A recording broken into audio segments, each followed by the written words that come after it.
నేను జిఆర్ మహర్షి. ఇప్పుడు ఎక్కడ చూసినా కూడా వైఎస్ జగన్ గారి మేనిఫెస్టో మీద చర్చ నడుస్తూ ఉంది. చాలామంది ఏమి ఎక్స్పెక్ట్ చేశారంటే చంద్రబాబు గారు ఏదో సూపర్ 6 అని పథకాలు, బస్సుల్లో ఫ్రీ, అమ్మ ఒడి పెంపు, ఇంట్లో ఉన్న పిల్లలందరికీ వర్తించేలా, అంటే అమ్మ ఒడి కాకపోయినా అదే ఆ సాయం, అలాగే పెన్షన్ కూడా ఆయన 4,000 ఉంటున్నారు. ఇంకా అన్నీ చాలా పథకాలు ఆయన ఏదో బ్రహ్మాండంగా గ్యాస్ సిలిండర్లు ఇచ్చేస్తాను ఇవన్నీ చెప్తున్నారు కదా. దీనికి కౌంటర్గా వైఎస్ జగన్ భారీగా మేనిఫెస్టో ఇస్తారు. అసలు దిమ్మ తిరిగిపోతుంది టీడీపీ వాళ్ళకి. ఈయన పెన్షన్ 5,000 చేస్తారని, బస్సుల్లో ఫ్రీ పథకం ప్రకటిస్తారని, ఇంకా రైతుల రుణమాఫీ చేస్తారని, డ్వాక్రా రుణమాఫీ చేస్తారని, ఇంకా రకరకాలుగా ఏవేవో ఎక్స్పెక్ట్ చేశారు. వీటన్నిటికీ భిన్నంగా వైసీపీ మేనిఫెస్టో జగన్ ప్రకటించారు. అదేమిటంటే కూల్గా ఆయన తాను అమలు చేస్తున్న పథకాలకు కొంచెం ఎక్స్టెన్షన్, అంటే అమ్మ ఒడిని 17,000కు పెంచుతానని, రైతు భరోసాని 13,500 నుంచి 16,000కు పెంచుతానని, ఇలా తాను చేస్తున్న వాటిని కొద్దిగా ఎక్స్టెండ్ చేస్తూ ఆయన చెప్పారు తప్ప ఇంకా మిగతా ఏమీ పెద్దగా మెరుపులు, చమక్కులు, అద్భుతాలు, అరచేతిలో వైకుంఠం, అరచేతిలో స్వర్గం ఇలాంటివి ఏమీ లేకుండా కూల్గా మేనిఫెస్టో ప్రకటించారు. ప్రకటించిన తర్వాత ఆయన ఏం చెప్పారంటే, అయ్యా నేను ఇవ్వగలిగినవి మాత్రమే చెబుతున్నాను, ఇవ్వలేని వాటిని నోటికొచ్చినట్లు వాగ్దానాలు చేయడం అనేది మోసం చేసినట్టు అవుతుంది ప్రజల్ని. నాకు ప్రజల్ని మోసం చేయడం ఇష్టం లేదు. నేను ఏమి చెప్పానో అవన్నీ ఇచ్చాను, కావాలంటే చూసుకోండి అని ఆయన అన్నారు. ప్రతిపక్షాల వాళ్ళు, ఆయన వ్యతిరేకులు వీళ్ళందరూ ఏమంటున్నారంటే, అయ్యా మీరు చెప్పినవన్నీ ఎక్కడిచ్చారు, మీరు మద్యపానాన్ని దశల వారీగా రద్దు చేస్తామన్నారు, చేశారా? పోలవరం పూర్తి చేస్తామన్నారు, చేశారా? డిఎస్సి వేస్తామన్నారు, వేశారా? ఇలా ఆయన్ని కౌంటర్ చేశారు. ఈ సిపిఎస్ రద్దు ఇవన్నీ ఉద్యోగులకు సంబంధించి ఆయన చెప్పారు కదా, అవేమి లేవు కదా, మీరు ఎందుకు చేయలేకపోయారు, మీరు ఏమీ చేయలేదు అని వీళ్ళు కౌంటర్ చేశారు. ఆయన ఏమిటంటే, నేను 4 ఏళ్ళు, అంటే ఆయన మొదటి కరోనా అంటే దాదాపుగా 5 సంవత్సరాల పాటు నేను అనేక పథకాలని అమలు చేశాను. నేను సంవత్సరానికి నా పథకాలకి ఇంచుమించుగా 70,000 కోట్ల రూపాయలు నేను బటన్ నొక్కి జనానికి నేరుగా డబ్బులు వేశాను. నా పాలనలో లంచగొండితనం ఏమీ లేదు, డైరెక్ట్గా పారదర్శకత ఉంది. ఇలా అభివృద్ధి కూడా మీరు లేదు అంటున్నారు. మీరు మూలధన వ్యయం అంటే క్యాపిటల్ ఎక్స్పెండిచర్ని పోల్చి చూడండి. ఆయన చంద్రబాబు గారి హయాంలో ఎంత ఉంది, నా హయాంలో ఎంత ఉంది ఒకసారి చూస్తే మీకు ఆయన కూడా లెక్కలేవో చెప్పారు. అదేవిధంగా నేనేదో అప్పులు చేసేసాను అంటున్నారు. అప్పులు ఎవరు చేశారు, ఎవరి హయాంలో చేశారు? చంద్రబాబు గారి హయాంలో 21.87% అప్పులు పెరుగుదల ఉంటే, నా హయాంలో 12.13% పెరుగుదల ఉంది. కాబట్టి అప్పులు ఎవరు ఎక్కువ తెచ్చారు, ఎవరు ఎక్కువ సంక్షేమ పథకాలు ప్రకటించారు, ఎవరు ఎక్కువ జనానికి మేలు చేశారు, ముఖ్యంగా పేదలకు ఎవరు డబ్బులు ఇచ్చారు అనే పాయింట్ మీద ఆయన తన వివరణ ఇచ్చారు. కౌంటర్ చేశారు. అయ్యా సంపద సృష్టిస్తాను అన్న చంద్రబాబు గారు, మీరు ఎక్కడ సంపద సృష్టించారు, ఎవరి కోసం సంపద సృష్టించారు, ఏది మీ 14 ఏళ్ల పాలనలో తీసుకోండి, లెక్కలు తీయండి, మీరు ఏం సంపద సృష్టించారు అని కూడా క్వశ్చన్ వేశారు. సరే, ఇప్పుడు ఇవన్నీ పక్కన పెడితే మనం 2 విషయాలు మాట్లాడుకుందాం. అవేమిటంటే, ఒకటి, వైఎస్ జగన్ పథకాలపైన విశ్వసనీయత ఉంది.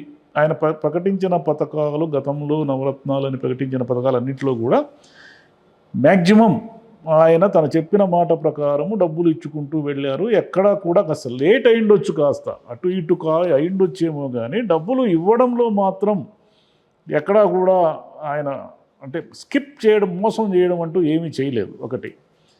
2, చంద్రబాబు నాయుడు గారు తన హయాంలో మేనిఫెస్టోలు పేరుకు అన్నీ ప్రకటిస్తారు కానీ తీరా అధికారం వచ్చేసిన తర్వాత ఆయన స్కిప్ చేస్తారు, ఏదో తూతూ మంత్రం చేసేసి ఆయన మోసం చేస్తారు అనేది వైసీపీ వాదన. అయితే దీంట్లో ఈ కంపారిజన్లో మనం మాట్లాడుకోవాల్సి వస్తే, జగన్కున్నంత విశ్వసనీయత పథకాల అమల్లో చంద్రబాబు నాయుడు గారికి అయితే లేదు. అది వాస్తవం కూడా, ఎందుకంటే లెక్కలు ఉన్నాయి కళ్ళ ముందు, దాంట్లో ఏమీ మాయ చేయాల్సిన అవసరం ఏమి లేదు.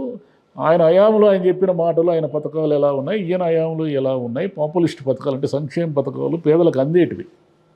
మనం ఒకసారి వెనక్కి వెళితే, ఎన్టీ రామారావు గారు 2 రూపాయల బియ్యము మధ్యాహ్నం భోజన పథకం పెట్టారు. మామూలుగా పథకాలు తొలి దశలోనే ఆయన్ని అధికారులంతా వారించారు. ఎందుకంటే ఇట్లా మీరు డబ్బులు ఇచ్చుకుంటూ పోతే మన ఖజానా మీద భారం పడుతుంది, అది కుదరదు అని వాళ్ళు. అంటే ఆయన ఏమన్నాడంటే, అయ్యా పేదోళ్ళకు పట్టడు అన్నం కూడా పెట్టలేని ప్రభుత్వాలు ఏం ప్రభుత్వాలయ్యా అనేసి వాళ్ళు ఎవరిని లెక్క చేయకుండా ఈయన పథకాలు ప్రారంభించారు. చంద్రబాబు నాయుడు గారు ఏం చేశారంటే ఎన్టీఆర్ గారి పథకాలను కొనసాగించారే తప్ప చంద్రబాబు నాయుడు గారు ప్రత్యేకించి ఆయన పేరుతో ఆయన అమలు చేసిన పథకాలు ఏమున్నాయంటే మనకు టక్కన ఏది గుర్తురాదు. కొనసాగించారు కొన్ని పథకాలు అంతే ఆయన.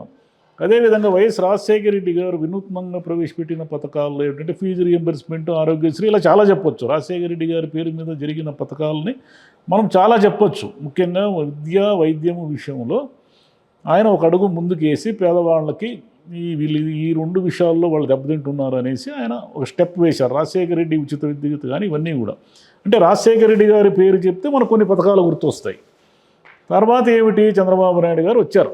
అంటే స్టేట్ డివైడ్ అయిన తర్వాత మళ్ళీ చంద్రబాబు నాయుడు గారు వచ్చిన తర్వాత ఏం జరిగింది, ఆయన ఏవో ఆ పథకాలను కొనసాగించారే తప్ప ఈయన ప్రత్యేకంగా రెగ్యులర్గా ఖచ్చితంగా టంచనగా ఇచ్చిన పథకాలు ఏమున్నాయంటే మనకేం గుర్తురావు. మళ్ళీ అంటే పథకాలు, సంక్షేమ పథకాలు అనేది ఆ కాన్సెప్ట్లోకి తీసుకుంటే మీకు ఎన్టీఆర్ గారు గుర్తుంటారు, రాజశేఖర రెడ్డి గారు గుర్తుంటారు.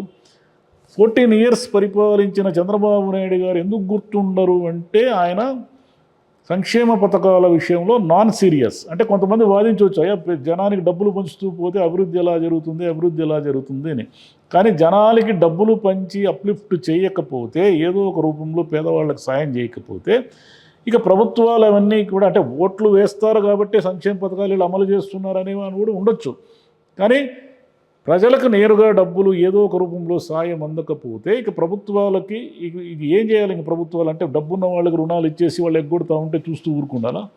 కాబట్టి చంద్రబాబు నాయుడు గారు ఆ విషయంలో ఏం చేశారంటే పేదలకు సంబంధించిన సంక్షేమ పథకాలు వీటిలో ఇప్పుడు మళ్ళీ వైఎస్ రాజశేఖర రెడ్డి గారి పథకాలు మళ్ళీ ఎలా అయినా అమలు చేస్తూ వచ్చారు, కొనసాగించారో ఇప్పుడు జగన్ పథకాలను కూడా ఇంతకు 2 రెట్లు కొనసాగిస్తాను అని ఆయన రేపు మేనిఫెస్టోలో ప్రకటించబోతున్నారు. ఎందుకంటే ఇప్పుడు ఆయన మేనిఫెస్టోలో ఏముంటుందో మనకు చాలా స్పష్టంగా తెలుస్తూ ఉంది. రేపు దాంట్లో ఏం పెద్ద సస్పెన్స్ ఉండే అవకాశం లేదు, ఎందుకంటే ఆల్రెడీ మనకు తెలుసు కాబట్టి. ఇప్పుడు ఏమిటంటే ఇప్పుడు క్వశ్చన్ మార్క్ ఏమిటంటే జగన్ 70,000 కోట్ల రూపాయల సంవత్సరానికి ఇస్తేనే పూర్తిగా అభివృద్ధి ఆగిపోయింది, పూర్తిగా ఆర్థిక విధ్వంసం జరిగింది, ఈ ఆంధ్రప్రదేశ్ అనేది శ్రీలంకలా మారింది, ఆంధ్రప్రదేశ్ అనేది మరో వెనుజులాలా మారిపోతుంది అని అని గగ్గోలు పెట్టారు. సరే, గగ్గోలు పెట్టిన తర్వాత ఇప్పుడు ఈయన 150,000 కోట్లు ప్రతి సంవత్సరము పంచాలి. ఇప్పుడు రేపు మేనిఫెస్టో ఆయన ప్రకటించే పథకాలకు డబ్బులు సంవత్సరానికి 150,000 కోట్లు అవుతాయి. ఈ 150,000 కోట్లు ఎక్కడి నుంచి వస్తాయి? First point. రేపు చంద్రబాబు గారు అధికారంలోకి వచ్చారు అనుకోండి, వచ్చిన తర్వాత ఆయన పరిస్థితి ఏమిటి అంటే 150,000 కోట్ల రూపాయలు సంవత్సరానికి మన రాష్ట్ర బడ్జెట్ ఎంత, దీంట్లో పథకాలకు పోయేది ఎంత? ఈ లెక్కల ప్రకారం చూస్తే ఆయన సంపద సృష్టిస్తాను అంటున్నాడు. సంపద ఎలా సృష్టిస్తారు? సంపద అనేది అదేమి అల్లావుద్దీన్ అద్భుత దీపమే ఉండదు సంపద కంటే. ఆయన ఏమిటంటే నన్ను చూడంగానే జగన్ను చూస్తే పెట్టుబడిదారులంతా పారిపోతారు, నన్ను చూడంగానే పెట్టుబడులన్నీ నేను ఆకర్షిస్తాను, విపరీతంగా పరిశ్రమలు పెట్టేస్తాను, అవి చేస్తాను ఇవి చేస్తాను, కావాలంటే కియా ఒక ఉదాహరణ చూడండి అంటారు ఆయన. మరి 14 ఏళ్లలో ఆయనకు చెప్పుకోవడానికి కియా తప్ప గట్టిగా ఏముందంటే ఏమీ లేదట. హైదరాబాద్ డెవలప్ చేశానంటారు, అది వేరే విషయము. హైదరాబాద్ అనేది డెవలప్మెంట్ అనేది ఒక ప్రాసెస్. అది చంద్రబాబు గారి హయాంలో కూడా జరిగింది, తర్వాత రాజశేఖర రెడ్డి గారి హయాంలో జరిగింది, కిరణ్ కుమార్ రెడ్డి గారి హయాంలో జరిగింది, కేసీఆర్ గారి హయాంలో కూడా జరిగింది. ఈ ప్రాసెస్ కొన్ని ఏళ్ల ప్రాసెస్, ఒక 150 ఏళ్ల చరిత్ర ఉన్న హైదరాబాద్ నగరానికి ఈరోజు ఇంత మహానగరం కావడానికి, ఇంత అభివృద్ధి చెందడానికి కారణము అనేక మంది ఉన్నారు. ఊరికే ఆయన క్లెయిమ్ చేసుకుంటారు కానీ చంద్రబాబు నాయుడు గారు నేనే చేశానని బేసిక్గా మనం మాట్లాడుకోవాల్సి వస్తే చాలామంది పాత్ర ఉంది దీంట్లో. అట్లనే ఇప్పుడు ఆంధ్రప్రదేశ్ విషయానికి వస్తే ఈయనేమో 70,000 కోట్లకే ఈయన ఆర్థికంగా దివాళా తీశాడని అంటున్నారు. ఇప్పుడు 150,000 కోట్ల రూపాయలు ఈయన రేపు ఇవ్వాలి. ఓకే, ఇప్పుడు జనం విషయానికి వద్దాం. జనం ముందున్న ప్రత్యామ్నాయం ఏమిటంటే ఆల్టర్నేటివ్ చంద్రబాబు గారు హామీలు నమ్మి ఆయనకు ఓటు వేయడమా, లేదా ఈయన 4 ఏళ్ళు ఇచ్చాడు కాబట్టి ఈయన గ్యారంటీగా ఇస్తాడని నమ్మి ఓటు వేయడం అనేది రేపు క్వశ్చన్ మార్క్. వాళ్ళు ఎవరికి ఓటేస్తారనే సంగతి. ఎందుకంటే జనం ఇప్పుడు పర్సనల్గా తమకి ఏమిటి అనేది ఆలోచిస్తున్నారు. ఇంత మునుపు ఏదో ఒక కమ్యూనిటీ లెవెల్ ఉండేది. కమ్యూనిటీ లెవెల్ మీన్స్ ఏదో ఊళ్ళో గుడి కావాలి, బడి కావాలి, మాకు పంచాయతీ బిల్డింగ్ కట్టించండి, మాకు బావి తవ్వించండి ఇట్లా అడిగేవాళ్ళు. ఎప్పుడో పూర్వం 70-80లో 70-80 తర్వాత ఏమైపోయిందంటే పూర్తిగా మనం పర్సనలైజ్డ్ అయిపోయినాం. అంటే మనకు వ్యక్తిగతంగా ఏమిటి, మనకు ఏమి లబ్ధి చేకూరుతుంది అనే మూడ్లో ఉన్నాం మనం. కాబట్టి ఆ లెక్కల ప్రకారం తీసుకుంటే ఈయనేమో బస్సుల్లో మహిళలకు ఫ్రీ అంటున్నాడు, గ్యాస్ సిలిండర్లు ఫ్రీ అంటున్నాడు, విద్యుత్ ఏదో ఫ్రీ అంటున్నాడు. ఇంకా రేపు మేనిఫెస్టోలో ఏమైనా కొత్తవి ఏమైనా చేరుస్తారేమో తెలియదు. 4,000 రూపాయలు పెన్షన్ ఇస్తానంటున్నాడు, మళ్ళీ ఎక్కువ మాడితే అరియర్స్ కూడా ఇస్తానంటున్నాడు. ఈయనేమో వైఎస్ జగన్ ఏమో నా పెన్షన్ 3,500 కూడా అంత ఈజీగా నేనేం పెంచను, నెక్స్ట్ 29 నాటికి 28-29 నాటికి మేము పెంచుకుంటా పోతానంటున్నాడు. ఏ లెక్కను చూసినా కూడా ఈయన మేనిఫెస్టో చంద్రబాబు నాయుడు గారి మేనిఫెస్టోతో పోల్చుకుంటే, రేపు వచ్చే మేనిఫెస్టోతో పోల్చుకుంటే ఇది చాలా నార్మల్గా సరళంగా ఉంది. అయితే అక్కడ సమస్య ఏమిటంటే ఆయన వస్తే ఇవ్వలేడు అనేది ఒక పాయింట్. అధికారం కోసం ఆయన ఏమైనా చెప్తాడు, అధికారం వచ్చిన తర్వాత ఏదో ఒకటి మాట మార్చేస్తాడు, తర్వాత ఇవ్వడు అనేది పాయింట్. ఈయన ఏమిటంటే ఈయన చెబితే ఇస్తాడు అనే ఒక నమ్మకం. ఇప్పుడు జనం ముందు ఉన్న ఆప్షన్ ఏమిటి, రేపొద్దున ఆయన అనేక పథకాలు ప్రకటించాడు కాబట్టి మనకి ఎగడపోతాడులే ఇవ్వకుండా అది చూద్దామని నమ్మడము ఒకటి, లేదా ఈయనే గ్యారెంటీగా ఇస్తాడు కాబట్టి పథకాలు ఇచ్చేవాడిని ఎందుకు పోగొట్టుకోవడం అనేది ఇంకొక ఆప్షన్. ఈ రెండు ఆప్షన్లో జనం దేన్ని అంటే ఈ రెండు ఆప్షన్ల ఆధారంగానే, పథకాల ఆధారంగానే ఓట్లన్నీ పోలవుతాయి అంటే ఇక చాలా వివిధ వర్గాలు ఉంటారు, పథకాలతో సంబంధం లేని అనేక వర్గాలు ఉంటాయి, అనేక అంశాలు రాజకీయాలని ప్రభావితం చేస్తూ ఉంటాయి. కాబట్టి ఈ అంశాలన్నీ ఆధారంగా మనకు అర్థమయ్యేది ఏమిటంటే ఈ పథకాల లబ్ధిదారులని వైఎస్ జగన్ గట్టిగా నమ్ముకొని ఎన్నికల కురుక్షేత్రంలో దిగాడు. అందుకే ఆయన నా మీద నమ్మకం ఉంది కాబట్టి లబ్ధిదారులంతా నా వైపు ఉంటారు అనే ఒక నమ్మకంతో ఆయన ఎన్నికల్ని ఫేస్ చేయబోతున్నారు రేపు. లేదు మేము కూడా బోలెడని పథకాలు ఇస్తాము, జగన్ కంటే అభివృద్ధి చేస్తాము, జగన్ విధ్వంసం చేసేసాడు, మేము వస్తే మామూలుగా ఉండదు అభివృద్ధి, మీకు 25 లక్షల ఉద్యోగాలు ఇచ్చేస్తాను, మీకు అవి మొత్తం గవర్నమెంట్ ఉద్యోగాలన్నీ ఫిల్ చేస్తాను, నిరుద్యోగ భృతి ఇస్తాను, ఇవన్నీ చెప్పేస్తున్నారు ఆయన. కాబట్టి ఈయన నమ్ముతారా, ఆయన నమ్ముతారా అంటే ఇక్కడ ఏమో క్రెడిబిలిటీ ఎక్కువ ఈ త్రాసులో జగన్ క్రెడిబిలిటీ ఎక్కువ ఉంది, చంద్రబాబుకు క్రెడిబిలిటీ తక్కువ ఉంది. ఈయన కెరీర్ మొత్తం 10 సంవత్సరాలనే తీసుకోవాలి. ఎందుకంటే తండ్రి చనిపోయిన తర్వాత పార్టీ పెట్టి అంటే మొత్తం అలా అధికారం అంటే ఆంధ్రప్రదేశ్ విడిపోక ముందు కూడా ఈయన పొలిటికల్ కెరీర్ని లెక్కేస్తే అదొక 3-4 ఏళ్ళు అనుకుంటే 14 ఏళ్ళ కెరీర్ అయ్యింది. ఈయనది 14 ఏళ్ళ ముఖ్యమంత్రి పోస్ట్, అంటే 14 ఏళ్ళు ఈయన ముఖ్యమంత్రిగా చేశారు. ఈయన ముఖ్యమంత్రిగా చేసినంత కాలము కూడా ఈయన పొలిటికల్ కెరీర్ లేదు. కాబట్టి ఈయన వైపు జనం ఉంటారా, కేవలం మేనిఫెస్టోలే గెలుపోవటం నిర్ణయిస్తాయా అనేది చాలా కొద్ది రోజుల్లోనే మనకి తెలిపోతా ఉంది. Thank you.